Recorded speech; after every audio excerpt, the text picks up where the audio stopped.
Hello, hello, hello. Welcome back to Love Beyond the Walls Radio. We are so excited to be with you on today. I am your host, Nicole Ray, and I am so excited today. I have a wonderful guest with us today. Her name is Angelique Richardson. In just a moment, I'm going to bring her up so that you can meet her and so that we can talk to her. But as you know, we've got to do our usual housekeeping items. I need you to like and share the broadcast. Tell somebody to tell somebody to tell somebody to tune in now. And also, we want to remind you that you should feel free to comment during this session. We want you to interact with us. We want you to interact with the content, and we want to hear from you. So feel free to comment as we navigate this session. Again, this is Love Beyond the Walls Christian Talk Show. I am your host, Nicole Ray. And right now, I'm getting ready to bring to the stage Miss Angelique Richardson. Hi, Angelique. Welcome. Hi, how are you? I'm good. I'm good. It's so good to see you. Very happy to have you here on the show. So I want to just dive right on in. Can you do me a favor and introduce yourself to the people? Who is Angelique Richardson?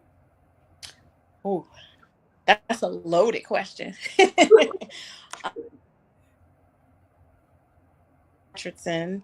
Um, I'm newly 40 years old, so woo woo, shout out happy and 40. Happy. I am a wife. Thank you. I am a wife. I am a mother of 6 children. I am a blended family. I am a career woman working in mental health. I am a woman of God, first and foremost. Newly found, I can say, growth in my faith. Um, oh my gosh, I'm a daughter, I'm a sister, I'm a cousin, I'm a niece, I'm a friend, I'm a everything. Awesome. Awesome. Well, listen, we are women and we wear many different titles, but we all know the most important title is that daughter title that you mentioned, both to our natural parents, but especially to God. And so I'm so humbled that you accepted the invitation to come and visit us on the show. So I know we talked a little bit. I know you got a little bit of information, but I'm just curious to hear from you. What does it mean to you to love beyond the walls? Ooh, to love beyond the walls to me is to love beyond the daily things that keep us from really opening ourselves up to receive the love and the growth and everything that's in between. Love beyond the walls is loving others despite the things that come on as human beings that we take on, whether it be a first interaction or it could be anything. Love beyond the walls is just breaking down those barriers that is like really preventing us from loving the true person that's either ourselves or the person that we're encountering or dealing with. Yeah. Yeah, so I know I heard you say that you're in mental health. Can you tell us a little bit more about what kind of work do you do within mental health? So my regular job, I actually deal with sex offenders. I am a program director for a sex offender treatment program. And it's definitely a lot because being a mother, I kind of was a little hesitant getting into this area. I've been in healthcare since I was 18. But Okay. getting into this is a little difficult because I'm a mother and I'm a wife and all these things. And, you come with your prejudgments and you come with, to tie into your title, we come with that wall up, right? So I felt intrigued to know, like, how does a person heal from this type of lifestyle? How does a person come back and be re-entered into the community? Like, what does that look like? So Mhm. I've been 6 years, and I actually love it. Honestly, I love the guys that I work with. They're really, really nice guys. I think it's just circumstance sometimes determines your outcome. Um, Mhm. the circumstances that you're living in, you're brought up in, your parents and generational stuff and all of that thrown into the mix with intellectual disabilities, mental health issues, sometimes the book was already written for the things that they are going to encounter in life. So Mhm. I really enjoy it. For me, it's rewarding. to get to see how they get to progress and move on to different programs that are not as supervised, to see the judges really be proud of them for making the progress and things that they make. It's just rewarding. I enjoy Yeah, it. that's definitely a unique area to be counseling in. I think so. I have an opinion about individuals who have been incarcerated and the support that they need from a mental health perspective, whether it's for the specific type of situation that you just mentioned or any situation for that matter, because sometimes I feel like the individuals who go to prison, they end up getting lost. Mm, Um, like you said, we kind of come with our preconceived notions or ideas about, oh, you did X, Y, Z, and there's like a stigma, of course, associated with it, and a detachment where we feel like we want to disassociate. And part of how Love Beyond the Walls even came into being is I had to deal with the incarceration of my husband. wow. And while he was incarcerated, God kept talking to me about this concept of love being beyond the walls. And so, that's why I said there's that element of physical walls being present because, so, yeah, a lot of times we deal with the mental, the emotional, the spiritual walls, but the physical walls is just as big of a wall to have to love beyond. Because I know you see working with the individuals you work with, when they're trying to reconcile with their families. They're dealing with parole or probations and all of the various different things that they go through. There's a lot of walls, even just in that whole circumstance right there. So Yes. that's a beautiful thing for you to be doing because there's a lot of mental strenuation that comes with being incarcerated and kind of coming out and having to navigate all of that right there. So that's a topic that we haven't really touched much on with our show. But if you're able to, is there any insight you can give about like what are some of the biggest mental health challenges that you see, not specifically with that group, but just with them coming out of being incarcerated? Like, are there any things that you think are like prevalent that they deal with? Definitely so. One thing you did touch on is family. Trying to reconnect with family because sometimes family can be either too much in your corner, whereas though they are kind of in being an enabler, and Mhm. being real with the fact that you have done a sad thing that ended you up in this situation.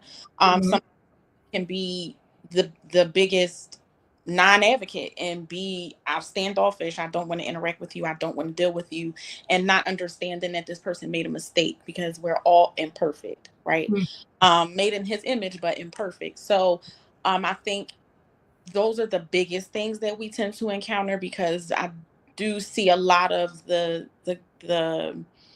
individuals wanting that connection and sometimes can't make it, and then sometimes it makes them feel away, slip into depression, slip into all types of things.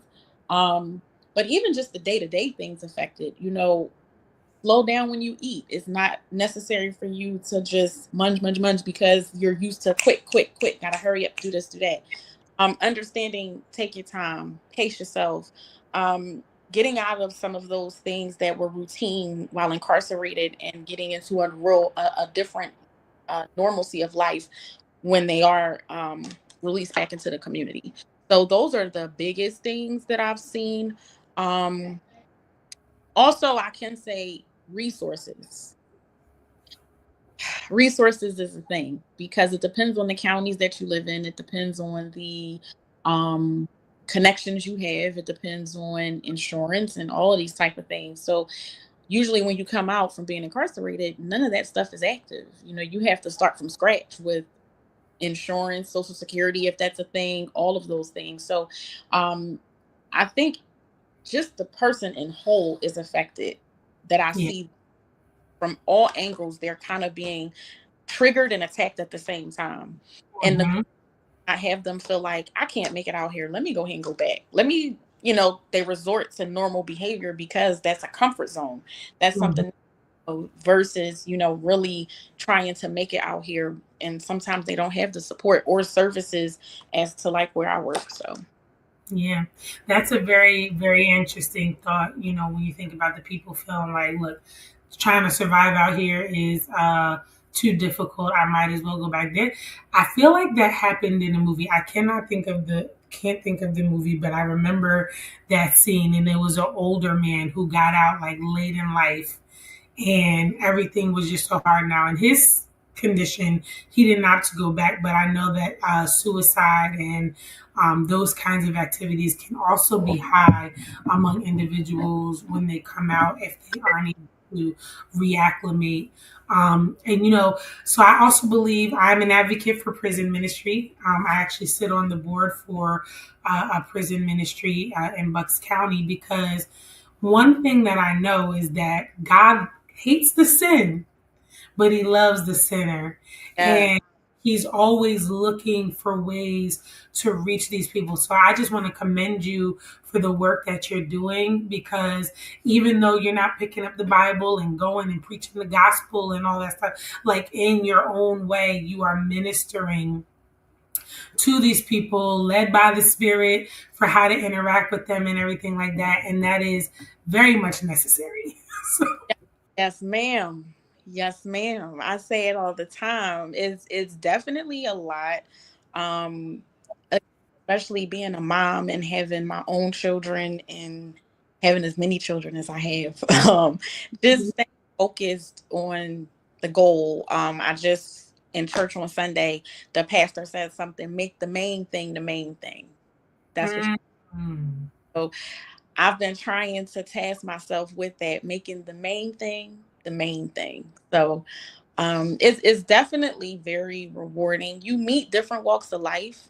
You encounter different members of society and all of the things in between that you probably wouldn't on a regular daily basis. So I'm grateful for it. I think I just realized my purpose. I told my husband the other day, which is to serve people. I've been doing it since I was little. I always try to find a way. You know, my mom used to always say, everybody's not your friend. Stop making everybody your friend. Because I always try to find a way just to make people better in a sense. It's just in me. So between that and being a mom, those are like my purpose things right there. yeah. So switching gears just a little bit, you just said something that I'm like, ooh, I want to get into that. So you said your pastor said to make the main thing the main thing. Now, what did that mean to you? And if you remember the text he came from, because now I'm interested. Now you got me invested. So we're in Psalms right now. We're in Psalm 7 right now. And yes, we are in Psalm 27 right now. And for me, currently, the main thing is I my can't pick this up. Literally, you see that I picked this up open. yeah. Okay? Oh, look at that. Psalm 27. I'm right here. Wow. So go ahead, girl, because I must need this. Go on. Go So, ahead. um, recently, like I said, I'm a mom of six. So I'm a blended family in between. Our oldest is 21, which me and my husband met. He had a son, I had a son, just the dynamic. My oldest at that time was six, his was nine. Then we had one together. Well, we had a couple together. We had Mhm. four together, and I had twins during the pandemic, during 2020. So it's been a struggle because I developed postpartum depression within there. Mm. More so my twins because it was the pandemic. My husband couldn't go to appointments. My twins were premature. I never had premature kids before. So I went home before they did. They didn't come home for 3 months after. So having the room set up, being home, seeing this, visiting is different. Like I went through a lot. Then I developed my own health stuff, a heart condition and thyroid issues and everything in between that you could possibly think of. I always say I'm like 80 years old inside. I may look 40, but I'm like 80 years old inside.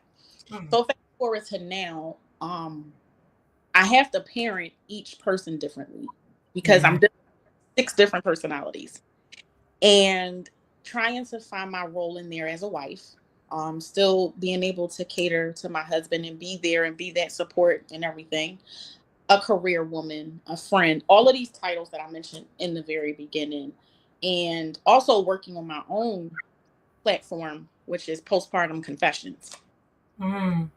Feeling burdened because I can't, you probably know the feeling burdened because I haven't tapped into it. And I know that's part of my purpose. And Mm-hmm. help people. And I've worked on the platform and I had to kind of stop because life happens. And so having that as a burden, and now my son is 18, my first biological born child, and he's going to college.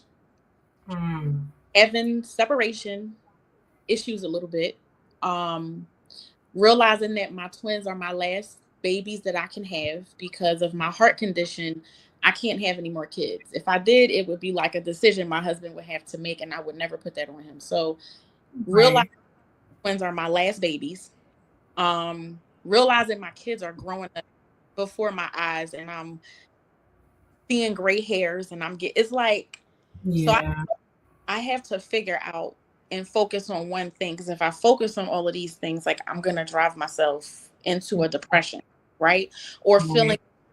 or anxiety and all of those things. So when I was in church Sunday and he said, make the main thing, I like bust out in tears because I'm like, I feel like I'm being heard Mm-hmm. without even really saying anything. Yeah. I have to focus on what is my main thing right now. Not all of the things that I want to accomplish, not all of the things that I'm trying to do, none of that. What is the main thing? And so the main thing for me is to see my son go to college and be comfortable within that decision, because you get hit with financial bills and all of these things that come along, and this is a new world for me. I never been through this part of it. So the main thing is being the different parent to him that he needs, which is not the parent I was when he was 9 and 10 years old. Right. And understanding that he's going to fail sometimes and he's going to fall short of the plan that I have for him. Uh-huh. I have to make the main thing the main thing. And what is that thing right now? It may be different next week, but this week, this is what it is. So I took a fast off of social media Mm-hmm. for the past week now. And because I had to stay focused and not get distracted, because the devil is a liar. He will make me distracted in so many different ways. And Mm-hmm. me doing that, I've been able to make the main thing the main thing. All right. So I've been able to really research certain things, get certain things done, like really be on top of certain things, especially when it comes to him with school and all of my kids going into different phases of life, and getting about my self-care. And so I actually wrote down and prioritized each page in my planner. This week I'm focused on this. I'm going to accomplish all of this week. Next week I'm going to this page and focus on that. So each Yeah. week I have a main thing. Yeah. That's So good. That's good. I like that. I like that. I might have to implement that because when you're multifaceted and you have a whole lot of things going on within your own self, career, businesses. You're trying to start ideas that God has given you, but then you're a wife and you're raising kids, especially if you're raising six. Like there are a lot of things that want the main spot. yeah. Um, so I have two children. Okay. I'm also a blended family. My oldest daughter is 21 as of like last week, and my youngest daughter is 14. Um, Uh, so my husband and I don't have any children together yet, but that's a thing that may get addressed one day if the Lord wills it. If the Lord wills it, I'll go with it. But when you talk about like setting that main thing, the one thing that for me I've been trying to make the main thing is just spending enough time with God to find the balance of everything else, because Yes.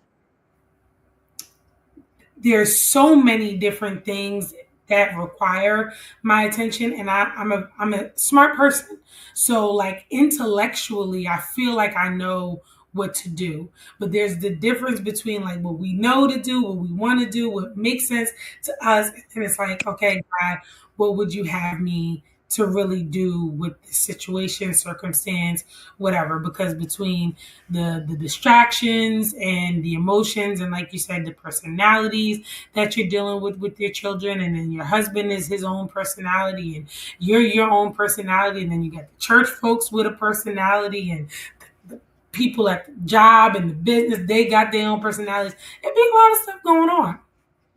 Yes, And ma'am.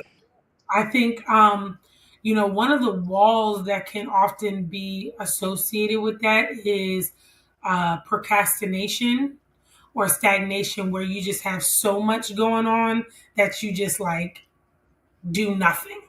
Like, Mm. so then nothing's happening because so many things have to happen, and you feel so overwhelmed that you don't do anything. So I think the idea of making the main thing, and just focusing on one thing at a time is a wonderful thing that people can do. Because one thing I love about this show is I love giving people practical stuff that they can do, is just one thing at a time.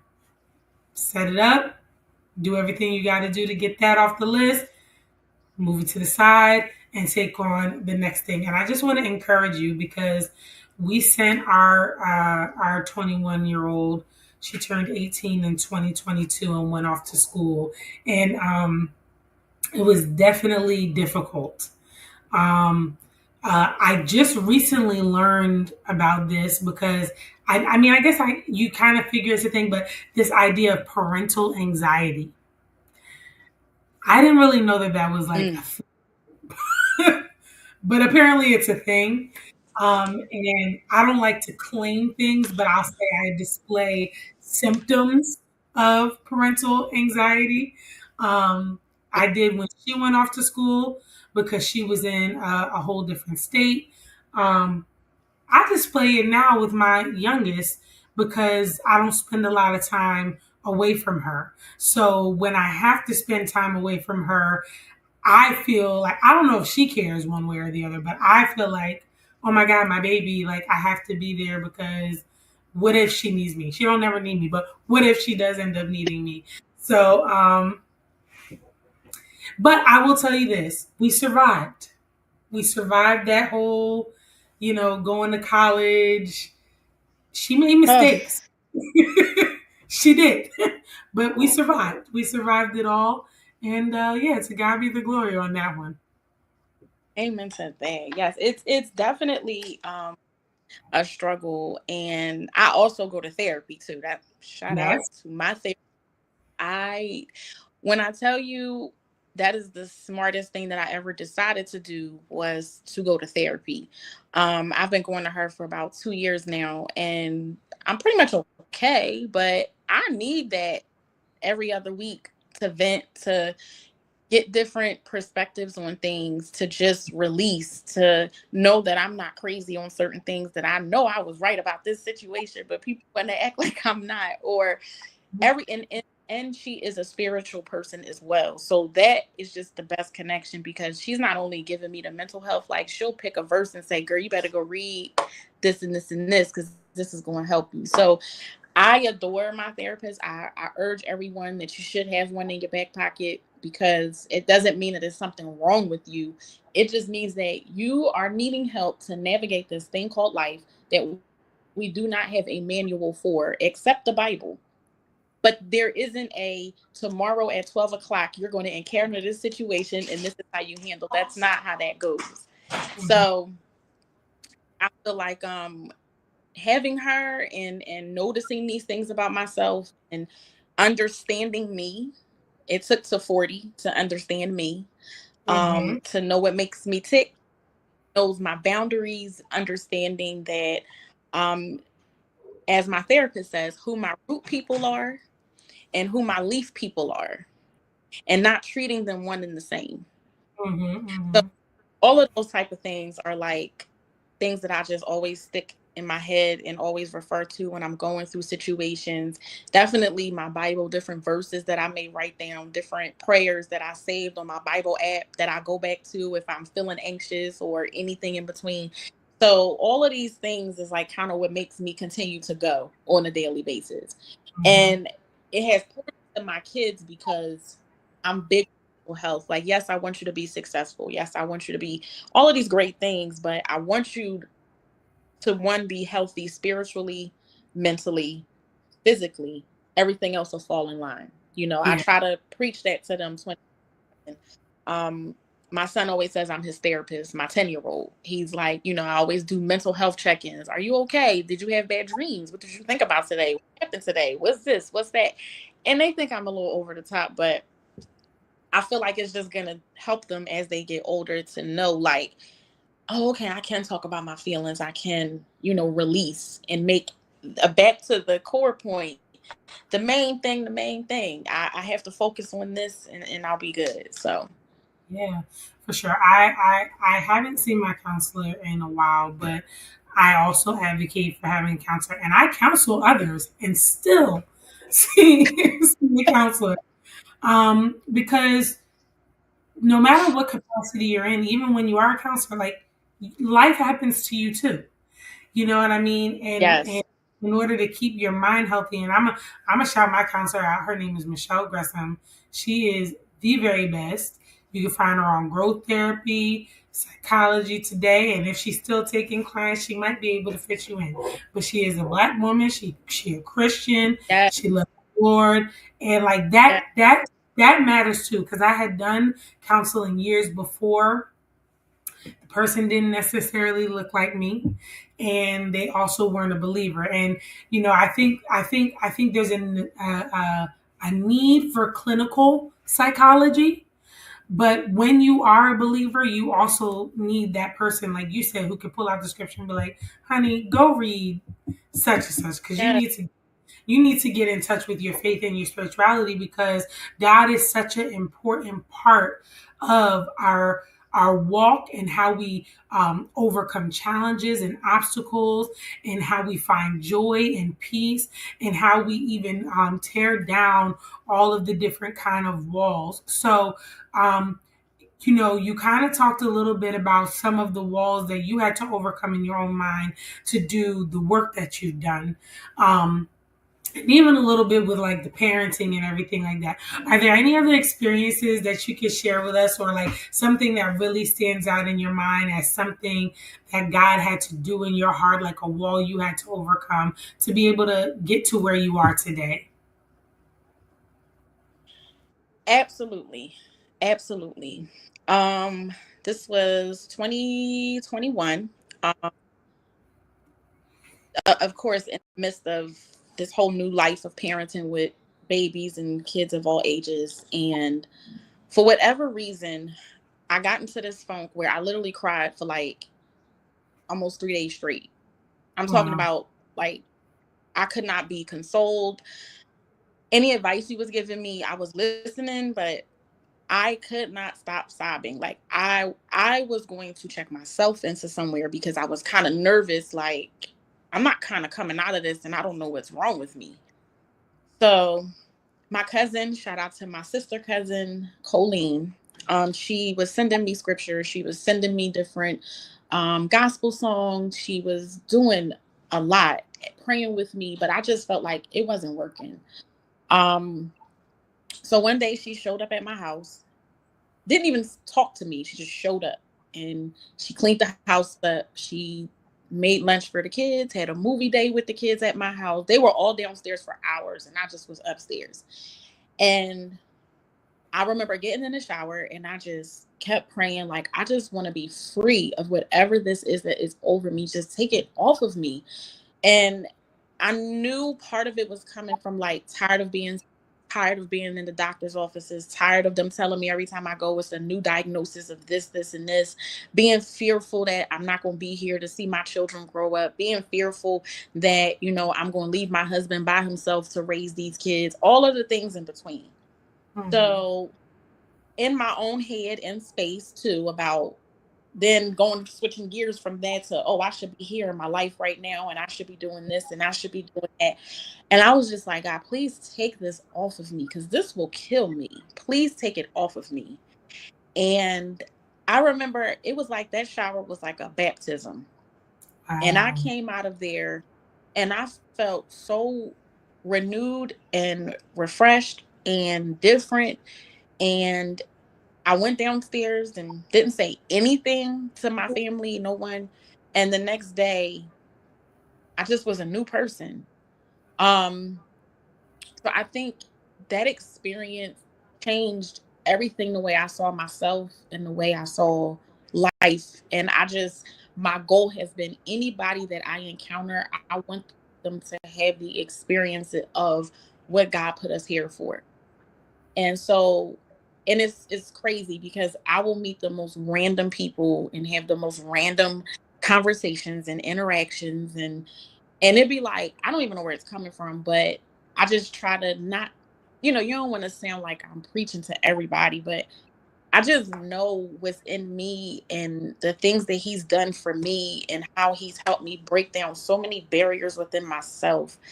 And Mhm. especially that particular time, it's indescribable. I can't Yeah. even, I just made the time and I walked out that shower and it was like, person.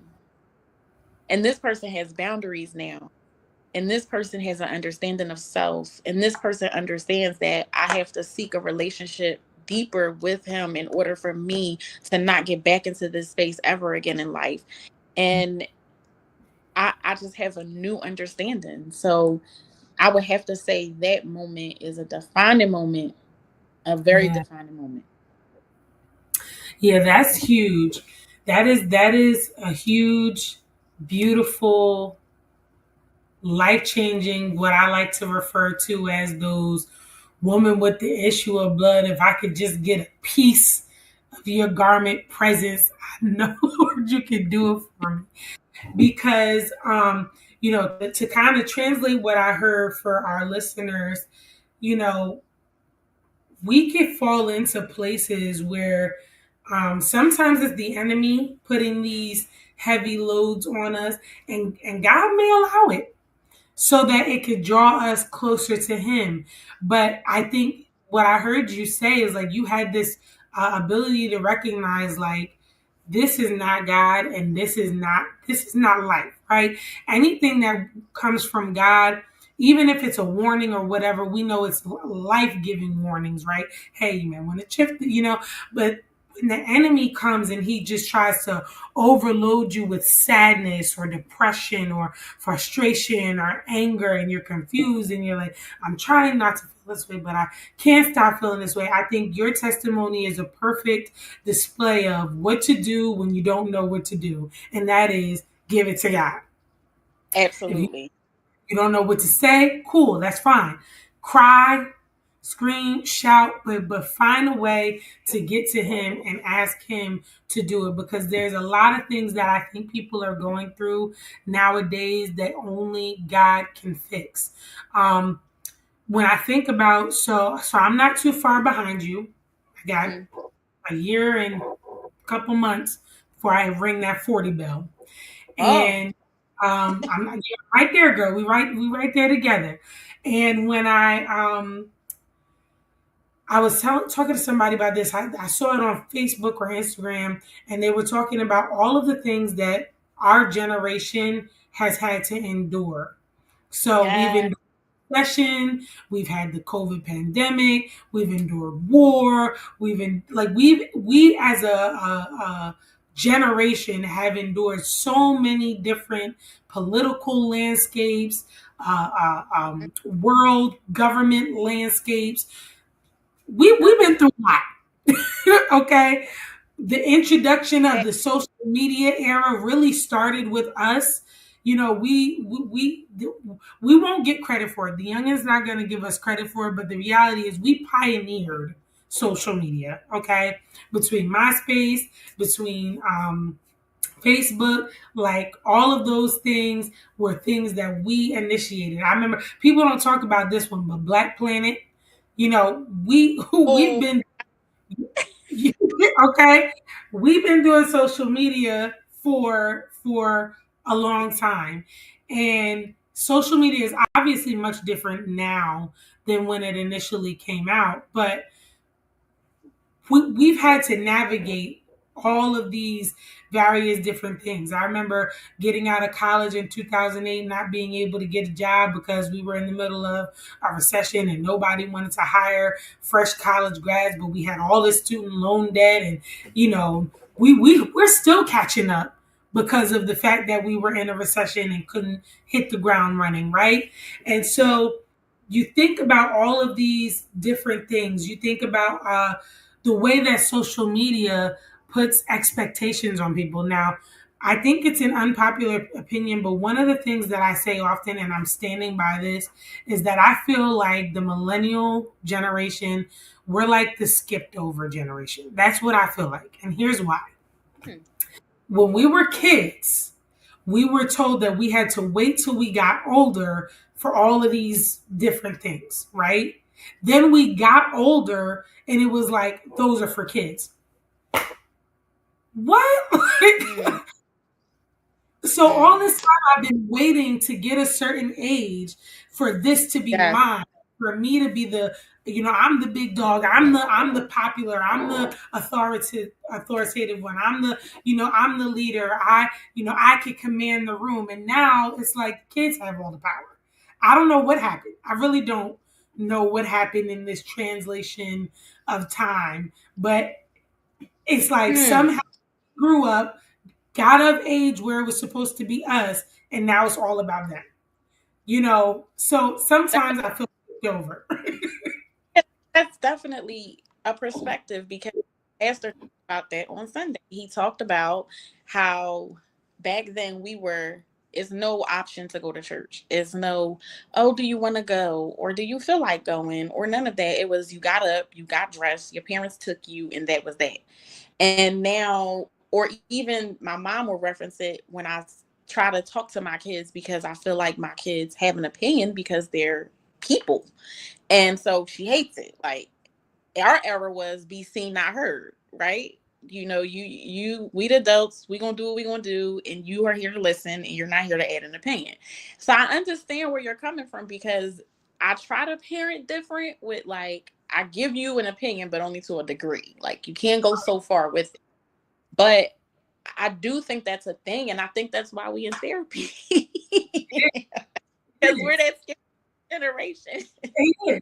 And here's the thing, because I don't want to sound like a hater. I love that our young people have more of a voice. But I think Yes. the part that's missing is that they have a voice without an ear to listen. So they're not being advised and they won't receive advice. Because right now, we're the generation that's supposed to be teaching them. Now, some of them, okay, some of us aren't good teachers. So that's some of the problem. Mm-hmm. But then there are so many things. Like, even I think about this simple, like, you can't even beat your kids no more without them being, you know, they could call CPS and they got power. I remember back in the day, you threaten your parents to call someone, they'd be like, call them, please. Because all that would turn into is you getting an extra whooping. You know what I'm saying? But nowadays, the kid go to school and say one thing, my parent didn't feed me today. And next thing you know, people knocking at your door trying to do an investigation. And kids, we didn't have that kind of power as kids. Kids No, now we have did. power. And so it's like that weird thing of being, you were a kid with no power and now you're an adult feeling like you have no power. And that in and of itself creates a level of anxiety and worry, and now there is no actual competition because I do understand that God is the one who makes provision and he makes a way for everybody. But the appearance of competition is that we're competing with kids for Hmm. survival, money, because they That know is how that. to social media, right? So while Yes, that is a word. we got the That's a knowledge, but they word. use social media. So they're going and they're doing what they do and they're making, but they don't really know nothing. But they look like they know something because they know how to manipulate and manage the social media. We have the knowledge, but we don't know how to do all that. And so it's like that's why I say it's like a skip over. Like it's just like, whoop, yeah, next generation, you're in. Yes, I totally understand, and I can agree with you on parts of that. I definitely can because it's a truth. It's definitely a truth there.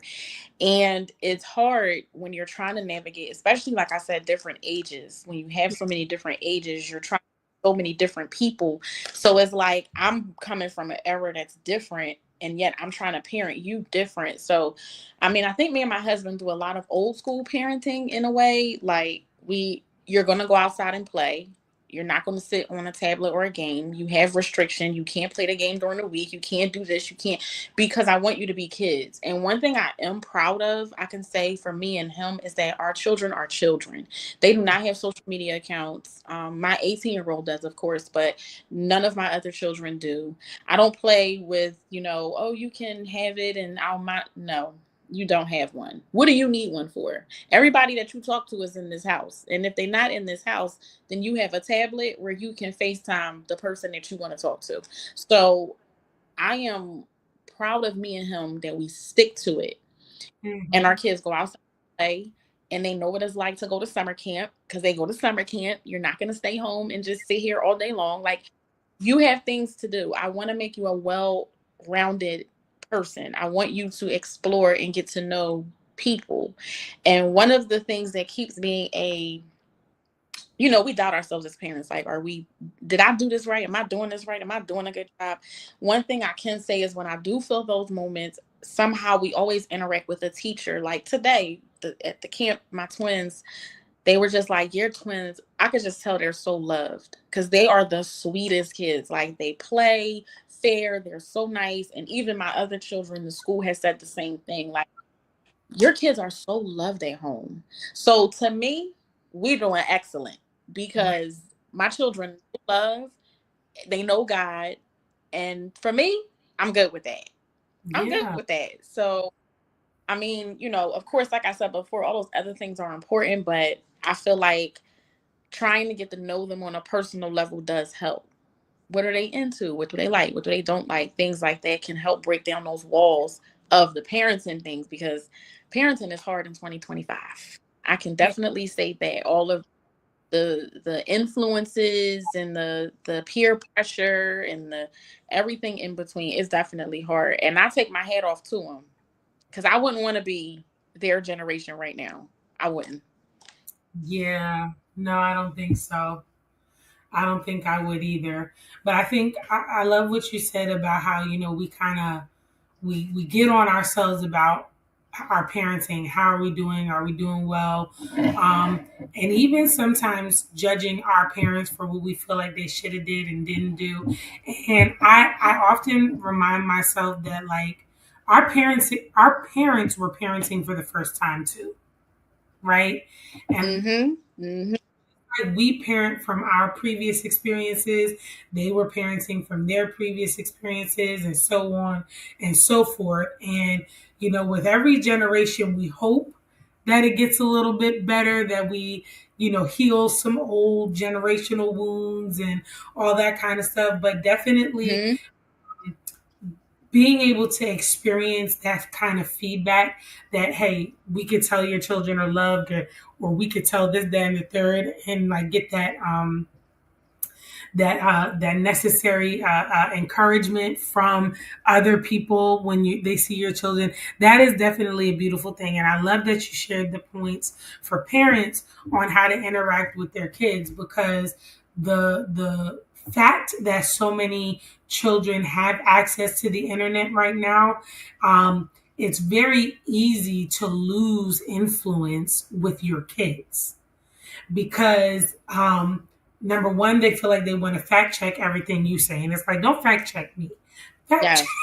fact check the people you listening to.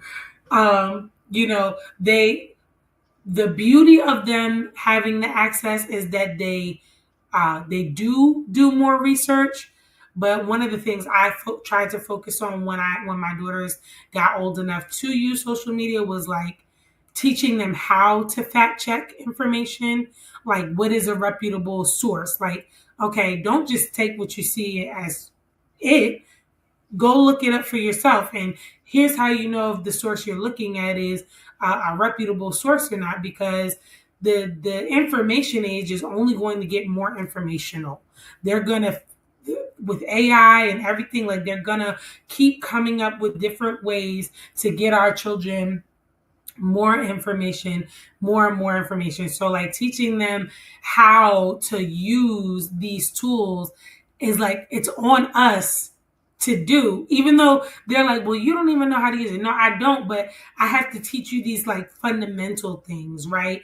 On how to discern a truth from a lie.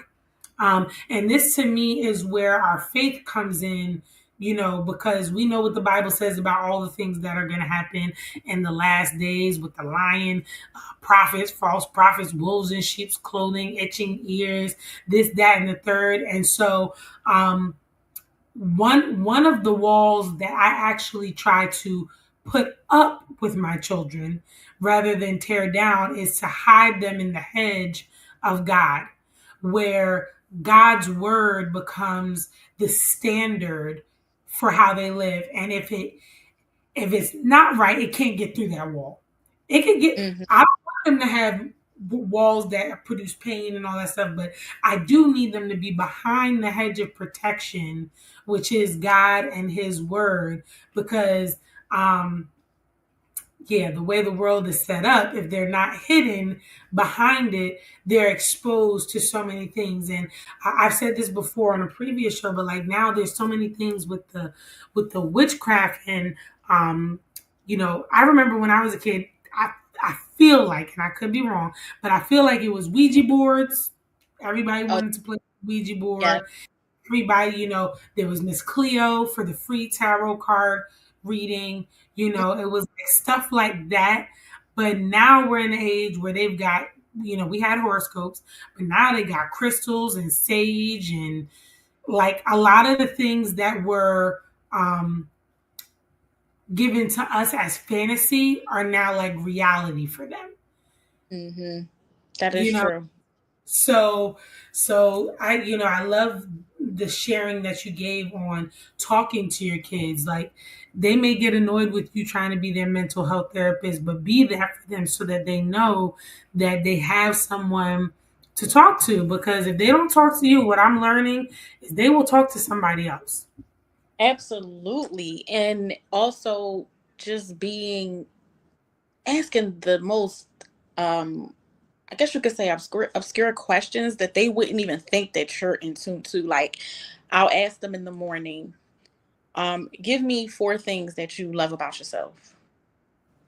And, sometimes they'll say, oh, I'm a nice looking person. I'm like, no, that's not what I'm asking. I'm not asking you physical aspects of yourself. I'm asking you, what are the 4 things that you like about yourself?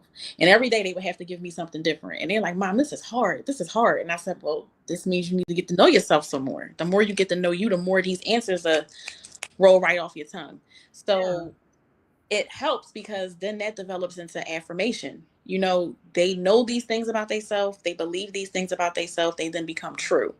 So that is also a key thing, is them understanding, having we even had, my husband is, shout out to Mr. Richardson, boy, because I can't do this parenting thing with nobody better than him. He developed this Friday night family night, which is, remember our TGIF Fridays, which was Family Man. Yep. So we watch all the same shows with them on Fridays. Family Um, Matters, Fresh Prince of Bel Air. Even we're trying to do the Cosby's, but we're trying to find a platform we can watch like every episode. Um, just so they can see like this is what family is. Like, this is what this looks like, and how fun it was for us to can't wait for Friday to run home and watch these shows. So Mhm. we watched those, hanging with Mr. Cooper. I mean, they love them all. They truly do. So like having those things. He just came up with, let's have an award ceremony night, and I'm like, what is that? And he's like, each kid get an award for something that they are or do great at. And I'm like, okay, that's cool. So he's always also thinking outside the box of different things that we can do together. Wednesdays is movie nights. We also incorporate having an individual day to ourselves. So he gets Thursdays, I get Wednesdays. I'm not a mother, I'm not a wife, I'm not an Uber driver, I'm not any of those things on my Wednesdays. My Wednesday is dedicated to me. What Mm. do I want to go to the park? Do I want to go to dinner by myself? Do I want to catch up on work? What do I want to do? And he gets the same in return on his Thursdays. So it's helping us continue to be individuals within being all of these other titles, so that I'm good mentally for my children and everybody else that I'm responsible for and have to report to. And I'm good to me, which is also great. So we try to do a lot of stuff because our life is so busy, and we'll get lost in the shuffle. Yeah, I think everything that you just listed is great, and what I'm gleaning the most from it is that you and your husband are intentional about Yes. how you care for yourselves, how you care for your marriage, how you care for your children. And I think in this day and age, intentionality is one of the biggest things. So I know we're coming up on time here, but I just want to give you a chance. Is there any other like closing remarks or advice that you would give to people as they're thinking about breaking down walls, whether it's, you know, loving a loved one who was incarcerated, parenting, marriage, individuality? Like, what would your last remark be? My last remark would be, give yourself grace. Mm, We ourselves enough of that. Give yourself grace, because where every day is a new day. Every Meaning a new day that you've never lived before. Every day is a new encounter, but be intentional, as you stated, with your encounters, and let everyone who comes through your path feel like, I just that is just a woman of God or a man of God, or their faith is amazing. Their confidence is amazing. Pray for that, because it's definitely people that need that energy that you encounter every day, and you may not even know it. So yeah. I think those will be my closing remarks. That's awesome. Thank you so much for coming and being on the show. Is it possible for people to stay connected with you? Because I know you said you in the kitchen cooking, working on some stuff. So how can people stay connected with you and follow up on what you're working on? Absolutely. So I am on IG at what am I on IG at? It's postpartum confessions. Some may also find me on there as Lady Cry, but I'm also Miss Confessions on there. You can find my podcast, all the different episodes that I've done. Not anything current in the past couple months, but you can watch all of the past episodes. I stream nothing but good vibes and good things. Me, my kids, tips on anything from summer camps to tips at home to all of the good stuff. So you can definitely catch me on there. Awesome, awesome. So I'm going to make sure to link all of those in the description so that people have the ability to stay connected with you. But I am so grateful for you to be on the show today, and I just want to say thank you again. Thank you for All having me. This has been amazing. Thank you. right, awesome. All right, give me one second. All right, everybody. I am so excited about today's show. That was good, y'all. Listen, you got to get into these conversations. So please, like I asked earlier, stay connected with us. You can like the page, you can subscribe, you can follow, you can share. But we want you to stay plugged in because we will be back again next Saturday at 10 a.m. to bring you more information and more content. I love you, and I'll see you next week. Bye.